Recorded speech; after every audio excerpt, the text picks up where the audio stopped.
Hi friends, welcome back to my channel. இன்றைக்கி பன்னீர் gravy எப்படி செய்யலாம்னு பார்க்கலாம். அதுக்கு ஃபஸ்ட் ஒரு வெங்காயம் தக்காளி நல்லா வதக்கிக்கோங்க. இப்போ எண்ணெய் சூடானதும் அதில் பிரிஞ்சி இலை, அப்புறம் ஒரு 2 பீஸ் பட்டை, ஒரு கிராம்பு, ஒரு ஏலக்காய் போட்டு வதக்கிக்கோங்க. அது கூடவே ஒரு பெரிய வெங்காயத்தை பொடிசா நறுக்கி சேர்த்து அதையும் நல்லா வதக்கிக்கோங்க.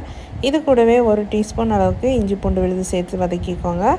இப்போ தேவையான அளவு உப்பு சேர்த்துக்கோங்க. சேர்த்து நல்லா வதக்கிக்கோங்க. இப்போ ஒரு வெங்காயத்தையும் தக்காளியும் நல்லா பேஸ்ட்டாக அடித்து அதையும் சேர்த்து நல்லா வதக்கிக்கோங்க.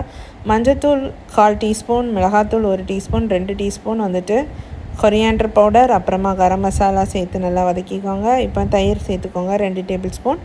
இப்படி நல்லா கொதிக்க விட்டுருங்க. நல்லா கொதிச்சு வர ஸ்டேஜில் நம்ம பன்னீர் ஆட் பண்ணிக்கலாம்.